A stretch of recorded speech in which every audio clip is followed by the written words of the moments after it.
मेरे पीछे है इस साल की most awaited car Maruti Suzuki Jimny और आज मैं आपको बताऊंगी कि क्या महिंद्रा थार का लंबा इंतजार आपको करना चाहिए या फिर बुक करनी चाहिए जिम्नी। और साथ ही इसके साथ पूरा दिन बिताने वाली हूँ, इसके साथ ऑफ रोडिंग करूंगी, 0 to 100 का आंकड़ा भी आपको बताने की कोशिश करूंगी। इसका on road performance, pricing, mileage सब पर होगी बात, तो वीडियो के साथ अंत तक बने रहिएगा। और साथ ही व्हाट कार इंडिया को सब्सक्राइब करना मत भूलिएगा और वो बेल आइकॉन भी जरूर प्रेस करिएगा जिससे हमारे सारे वीडियो अपलोड्स की जानकारी आप तक पहुंचे तुरंत।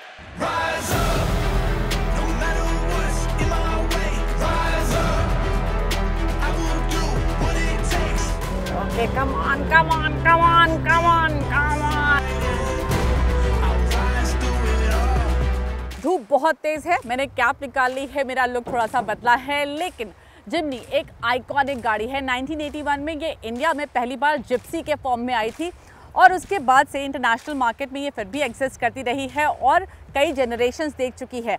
ये जो 5 डोर जिम्नी है, ये इंडिया में तो पहली बार आ ही रही है। ये जो मीडिया ड्राइव हो रही है, ये ग्लोबली फर्स्ट 5 डोर जिम्नी की मीडिया ड्राइव होगी।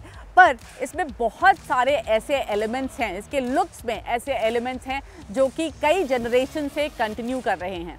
सबसे पहले तो इसके एलईडी हेडलैम्प्स, इनका ये गोल शेप कई सालों से जिम्नी की पहचान रहा है। And these come with washers, जिससे कीचड़ से तुरंत निकलने के बाद भी जिम्नी रेडी रहे कहीं भी जाने के लिए। 5 स्लैग ड्रिल भी 3rd जेन जिम्नी से इंस्पायर्ड है। नीचे है इसका बोल्ट बम्पर जो कि साइड से एक एंगल पर उठ जाता है जिससे ऑफ रोड ड्राइव में पत्थरों से ये बचा रहे। नीचे ही फॉग लैंप्स भी दिए गए हैं। रियर का बम्पर भी कुछ इसी तरह से डिजाइन किया गया है। टेल लैंप भी सिंपलिस्टिक हैं जिससे डैमेज की पॉसिबिलिटी कम रहे। पीछे इसके rear door mounted spare wheel इसके टफ कैरेक्टर को बढ़ाते हैं। साइड में इसके रेजिन मोल्डेड बड़े ट्रैपेजॉइडल व्हील आर्चेस हैं और इनमें भी पुरानी जिम्नी की इंस्पिरेशन दिखती है। इनको भी ऑफ रोडिंग में मड, ग्रेवल वगैरह से बचाने के लिए ये शेप दिया गया है। जिम्नी का बॉक्सी डिजाइन भी फंक्शनैलिटी पर फोकस करता है। सामने ऑलमोस्ट 90 डिग्री का विंडशील्ड धूप से बचाने के लिए इस एंगल पर रखा गया है। विंडोज पर डार्क ग्रीन ग्लास है जिससे विजिबिलिटी को इम्पैक्ट किए बिना धूप कम की जा सके। ए पिलर पतला है बेहतर विजिबिलिटी के लिए। बड़े ORVMs ऑल राउंड बेहतर विजिबिलिटी देते हैं। ऊपर रूफ पर ड्रेन चैनल्स हैं जिससे निकलते और चढ़ते समय पानी आपके ऊपर ना आए। बॉक्स टाइप 5 डोर जिम्नी काफी कुछ 3 डोर जैसी दिखती है। साइड से बी पिलर के बाद लुक थोड़ा अलग है, specially the small glass area towards the rear. 5 door होने के बाद भी ये छोटी दिखती है। इसकी कुल लेंथ 3985 mm है, वो भी स्पेयर व्हील के साथ। विड्थ 1645 mm है और हाइट 1720 mm। विड्थ और हाइट कम होने से ये छोटी दिखती है। और इसमें ये 195/80 प्रोफाइल के 15 इंच के टायर्स काफी पतले लगते हैं। I am not a fan, लेकिन इसकी असली खूबी निकल कर आती है ऑफ रोड करते वक्त।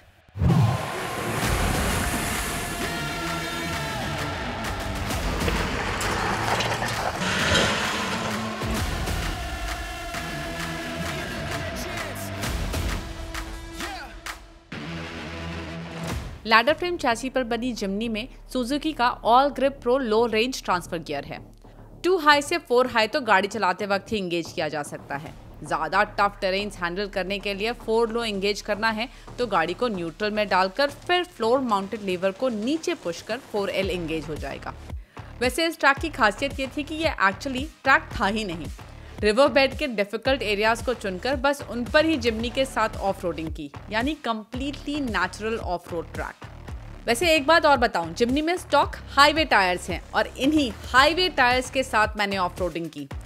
इनसे ही जिम्नी ने सारे ऑब्स्टिकल्स क्रॉस कर लिए। इमेजिन ऑल टेरेन टायर्स के साथ ये गाड़ी क्या कमाल दिखाएगी। इसमें आगे और पीछे सॉलिड एक्सेल्स हैं और इससे गाड़ी बड़े बड़े पत्थरों को भी आसानी से क्रॉस कर पाती है। 36 डिग्री का अप्रोच एंगल, 47 डिग्री का डिपार्चर एंगल भी ऑफ रोड ड्राइविंग में काफी कामगार साबित होता है। वैसे तो 5 डोर जिम्नी का रैम्प ब्रेक ओवर एंगल लंबे व्हील बेस के कारण 28 डिग्री से कम होकर 24 डिग्री हो गया है, लेकिन जितनी टफ ऑफ रोडिंग मैंने की उसमें कहीं भी इसकी वजह से मुश्किल नहीं आई।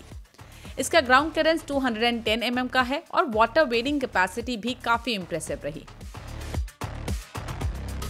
वैसे तो इसमें 1.5 लीटर का ही इंजन है, लेकिन ऑल ग्रिप प्रो ये इंश्योर करता है कि लो स्पीड पर टॉर्क या फिर पुलिंग पावर पूरी मिले, जिससे ऑब्स्टिकल कोर्स की किसी भी चढ़ाई को जिम्नी ने आसानी से पार कर लिया।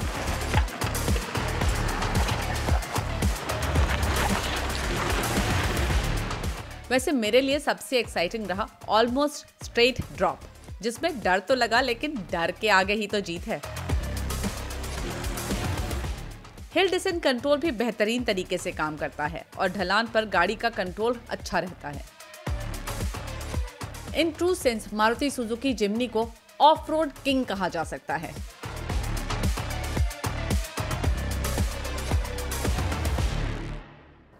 कमाल की ऑफ रोडर है ये, मज़ा आ जाता है इसको ऑफ रोड चलाने में। एक चीज़ जो मुझे लगी वो ये कि जब आप जिम्नी को देखते हैं तो ये एक इसका एसयूवी का लुक तो प्रॉपर है, लेकिन बहुत बड़ी नहीं है साइज़ में, तो मेनेसिंग नहीं लगती जैसा कि कुछ और 4x4 गाड़ियाँ लगती हैं, जैसे अभी हाइलक्स की बात की थी हमने, या फिर फॉर्च्यूनर। ये सारी गाड़ियाँ बिग बल्की एसयूवीज़ हैं, जबकि जिम्नी ऐसे छोटी सी क्यूट सी दिखती है, लेकिन जब आप इसे ऑफ रोडिंग पर लेकर जाएंगे you will be thoroughly impressed. मतलब इसके साथ ऑफ रोडिंग करना इतना आसान पता चलेगा आपको, आप कुछ भी इसके सामने रख दीजिए, फटाफट ये आराम से कर लेती है। It is absolutely mind blowing. लेकिन अगर आप वीकेंड पर इसको ऑफ रोड लेकर जाएंगे, उसके बाद मंडे मॉर्निंग इसके साथ ऑफिस भी तो जाना चाहेंगे, तब क्या होता है। चलो let's go.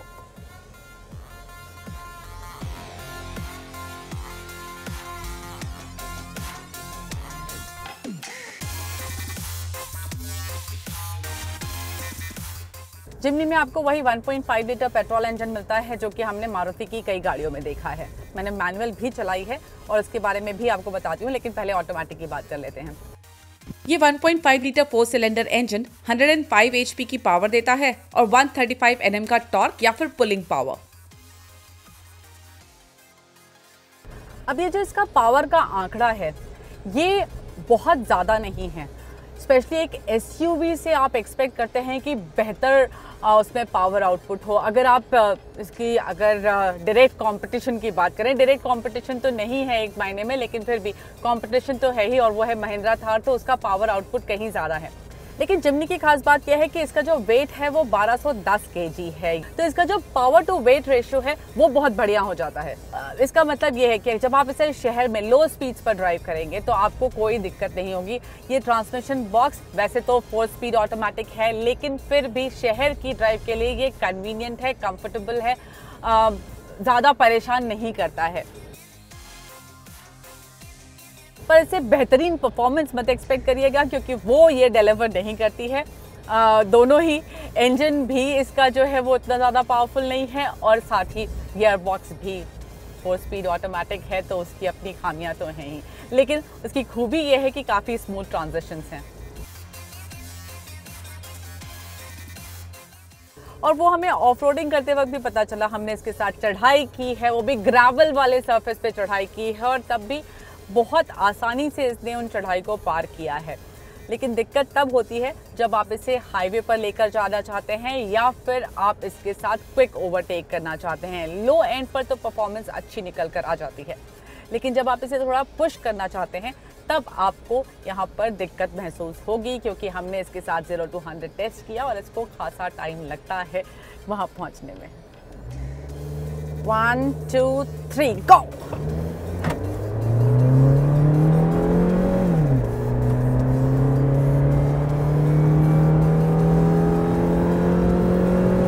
Okay, come on, come on, come on, come on, come on.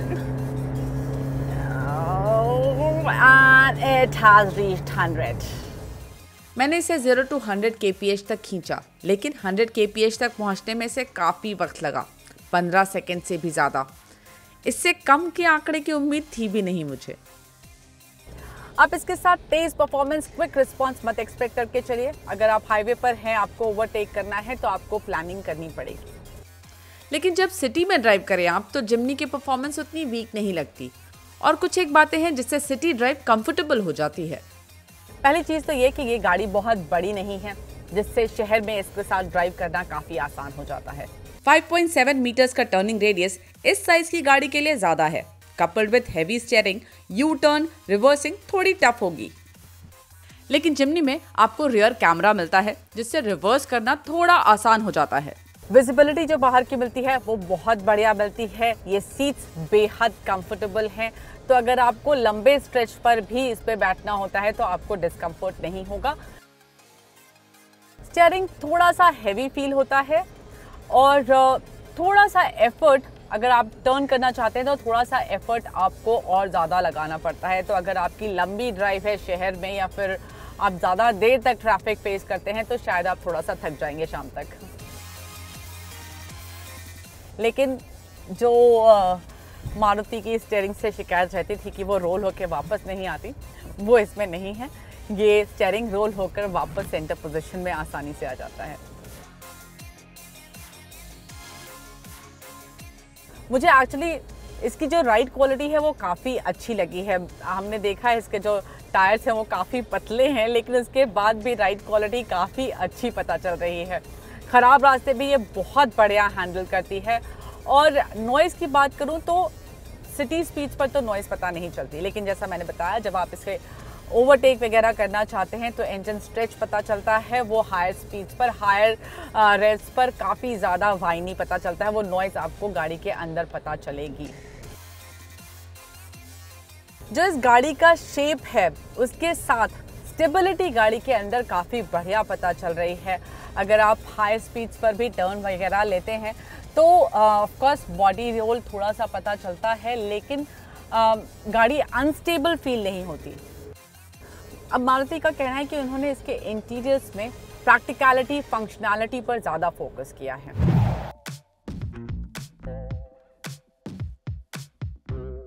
SUV character के साथ इसके इंटीरियर्स बिल्कुल फिट बैठते हैं। बिल्कुल टफ रगेड लुकिंग इंटीरियर्स हैं इसके, चाहे वो ये ग्रैब हैंडल हो या फिर डोर का हैंडल हो, वो भी इसके जैसा ही पता चलता है। यहाँ पर ये बोल्ट का एक डिज़ाइन दिया गया है, ये इसकी टफनेस को थोड़ा सा और बढ़ा देता है, इसके टफ लुक को थोड़ा सा और बढ़ा देता है। देन आप ये जो एसी के बटन्स हैं, एसी के स्विचेस हैं, उनका डिज़ाइन देखिए, उनका ट्रीटमेंट देखिए, उसको भी एक चंकी सा एक लुक दिया गया है, अगेन इसके मस्कुलर लुक को बढ़ाने के लिए। सामने ये जो ड्राइवर डिस्प्ले है ये बहुत ही इंटरेस्टिंग है, क्योंकि यहाँ पर आपको जिप्सी की याद दिलाएगी। वो इसलिए क्योंकि ये ऑरेंज कलर का बैकलिट स्पीडोमीटर, टैकोमीटर मिल रहा है जो कि एनालॉग है, और ये मुझे थोड़ा सा रेट्रो फील भी दे रहे हैं और वो जिप्सी की याद भी आ रही है। और साथ ही यहाँ पर ये स्क्वायर हाउसिंग में दिए गए हैं, ये भी देखने में बहुत ही अच्छा लगता है। यहाँ पर आपको MID मिलती है, छोटी सी एक MID मल्टी इन्फॉर्मेशन डिस्प्ले यहाँ पर मिल जाता है, जहाँ पर काफ़ी सारी इन्फॉर्मेशन आपको मिल जाती है। इसको थोड़ा सा आप टॉगल भी कर सकते हैं, इसमें कितनी रेंज बाकी है, फ्यूल एफिशिएंसी का आंकड़ा, ये सब कुछ आपको पता चल जाता है। अब यहाँ पर ये 9 इंच की टच स्क्रीन मिलती है। ये वही टच स्क्रीन है जो हमने मारुति की हाल ही में आने वाली गाड़ियों में देखी है, और इसमें लगभग वही फंक्शनैलिटी मिलती है। Wireless Apple CarPlay, Android auto, और इसमें जो आपको म्यूजिक सिस्टम मिलता है वो RMS का मिलता है, एटलीस्ट हायर वेरिएंट में। अब प्रैक्टिकलिटी की बात करूं तो यहाँ पर स्पेस जो आपको मिल रहा है वो मुझे थोड़ा सा कम पता चला। पहले तो ये जो ग्लव बॉक्स है ये बहुत बड़े साइज़ का नहीं है, छोटे साइज़ का ग्लव बॉक्स है। यहाँ पर थोड़ा सा जगह बचती है जहाँ पर आप सामान रख सकते हैं। डोर पॉकेट में आपके पास बॉटल रखने की जगह नहीं है, बहुत ही पतला सा एक डोर में आपको पॉकेट मिलेगा जिसमें आप पेपर्स वगैरह ही रख पाएंगे और शायद अपना मोबाइल रख पाएँ। मोबाइल रखने के लिए यहाँ पर सेंटर कंसोल में भी जगह है, लेकिन क्योंकि ये ऑटोमेटिक है इसका डिज़ाइन थोड़ा अलग है। अगर आप मैनुअल देखें तो वहाँ पर जो डिज़ाइन है वो अलग है, और वहाँ पर मुझे लगता है बड़े साइज़ के मोबाइल रखने में थोड़ी मुश्किल आ सकती है। यहाँ पर आपको चार्जिंग पॉइंट दिया गया है, 12 वोल्ट का चार्जिंग पॉइंट भी है, USB पोर्ट और 12 वोल्ट का चार्जिंग पॉइंट। अब ये जो सामने के दोनों विंडोज़ हैं ये आपको इसके स्विचेस जो है वो यहाँ पर दिए गए हैं। मुझे ये स्विचेस तो काफ़ी पसंद आ रहे हैं, और साथ ही जो रियर विंडोज़ हैं उनके स्विचेस यहाँ पर साइड में दिए गए हैं। Rear window controls rear door में भी हैं।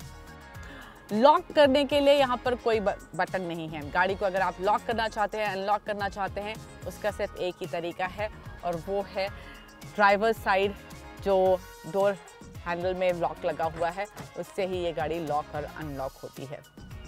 कप होल्डर्स दिए गए हैं, यहाँ पर 2 कप होल्डर्स मिल जाते हैं और automatic AC, electric ORVM, manual adjust rear view mirror, tilt adjust steering जैसे फीचर्स मिलते हैं।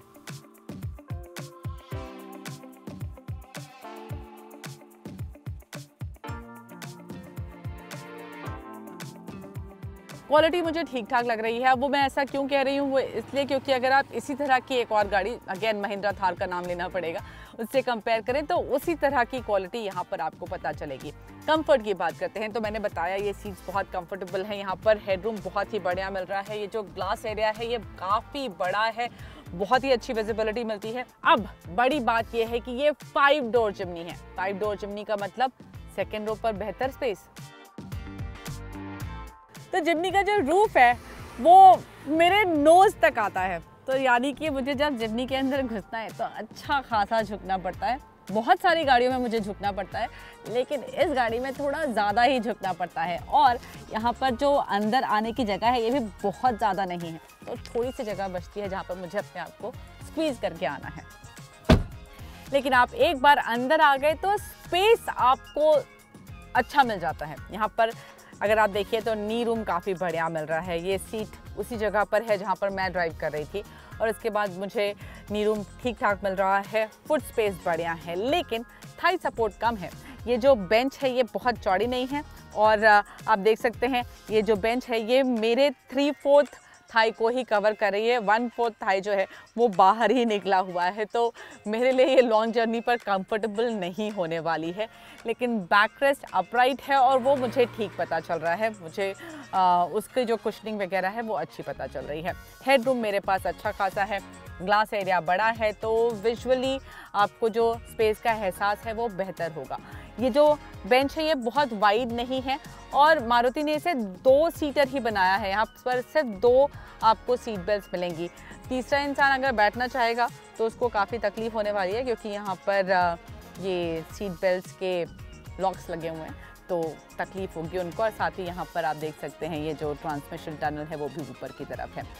अब यहाँ पर जो इंसान बैठेगा वो ज़्यादा खुश नहीं होगा, वो इसलिए क्योंकि उसको अपने कप होल्डर्स भी शेयर करने पड़ेंगे। जी हाँ, यहाँ पर जो कप होल्डर्स हैं वो फ्रंट पैसेंजर्स के साथ शेयर करने हैं। AC वेंट यहाँ पर नहीं है, और यहाँ पर आपको सीट में पॉकेट ज़रूर मिल रही है जहाँ पर आप सामान रख सकते हैं। इसके अलावा आपके पास सामान रखने की कोई जगह नहीं है, कोई arm rest with cup holders नहीं है, डोर में भी कोई जगह नहीं मिलती है सामान रखने की। लेकिन अच्छी बात यह है कि ये दोनों सीट्स फोल्ड हो जाती हैं, तो आपको लगेज स्पेस बेहतर मिल जाएगा। और जब आप सेकेंड रो डाउन करते हैं तो आपको 332 लीटर का बूट स्पेस मिलता है, और अगर आप सेकेंड रो डाउन नहीं करते हैं तो 219 लीटर का बूट स्पेस मिलता है। मैंने ये डोर खोल कर छोड़ इसलिए दिया क्योंकि इसमें हाइड्रोलिक्स लगे हुए हैं जिससे ये अपने आप खुल जाता है। 1 साइड ओपनिंग डोर है, और ये जो 219 लीटर का बूट स्पेस है वो भी बहुत इम्प्रेसिव है, क्योंकि आप देख सकते हैं हमने 4 छोटे बैग्स रखे हैं जो कि आपकी वीकेंड आउटिंग के लिए सफिशेंट हैं। ये इन बैग्स का पूरी फैमिली के एक्चुअली, और वो सारे के सारे यहाँ पर फिट हो गए हैं। अगर आप बड़ा बैग रखेंगे तो एक बड़ा बैग आएगा और इसके बाद शायद बहुत थोड़ी सी जगह बचे, शायद ही एक और छोटे बैग की जगह बचे। बट वीकेंड का सामान ले जाने के लिए ये गाड़ी पूरी तरह से तैयार है। It's impressive this boot space. अब बात करते हैं मैनुअल जिमनी की।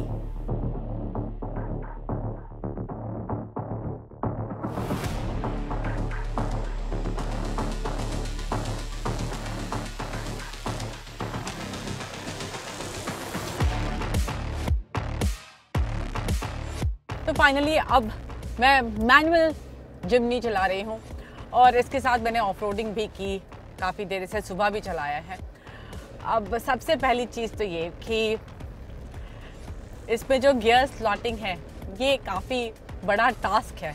वो टास्क इसलिए है क्योंकि इसमें काफ़ी मेहनत लगती है गियर स्लॉट करने में, स्पेशली फर्स्ट और सेकंड में ज़्यादा मेहनत लगती है। थर्ड फोर्थ फिफ्थ थोड़ा बेटर हो जाता है, लेकिन फर्स्ट सेकंड में तो अच्छी खासी मेहनत लगती है। और जो क्लच है वो भी थोड़ा सा हार्ड साइड पर लगा मुझे, तो पूरा जो गियर स्लॉटिंग का एक्शन है वो थोड़ा टफ हो जाता है।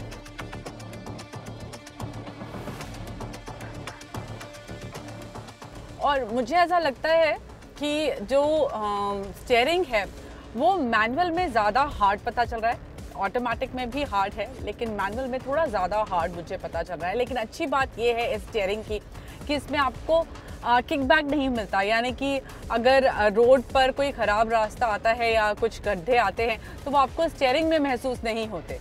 और इसका रीज़न ये है कि इसमें स्टीयरिंग डैम्पर्स दिए गए हैं, जिससे वो जो इम्पैक्ट है वो थोड़ा कम पता चले आपको। थर्ड गियर में करीब 1200 आरपीएम से भी गाड़ी उठ जाती है, तो शायद आपको शहर में गियर बार बार चेंज करने की ज़रूरत कम पड़े। माइलेज की बात कर लेते हैं। जिमनी का ARAI सर्टिफाइड माइलेज मैनुअल में 16.94 kpl और ऑटोमेटिक में 16.4 kpl है। जिमनी डेफिनेटली ऑफ रोड किंग है। इसकी ऑफ रोड कैपेबिलिटीज एक्सपीरियंस करने का अपना अलग ही मज़ा है। हाँ, ये बोल्ड SUV नहीं दिखती, लेकिन ऑनेस्टली ये रोज़ की ड्राइव भी बखूबी हैंडल करती है। बेहतर सेकेंड रो और लगेज स्पेस से ये ज़्यादा प्रैक्टिकल भी है। सो मच सो कि एक छोटी फैमिली के लिए ये फर्स्ट कार भी बन सकती है। मुझे लगता है इसकी कीमत करीब 12 से 15 लाख के आसपास होगी और इस कीमत पर Jimny can write a success story in Indian market.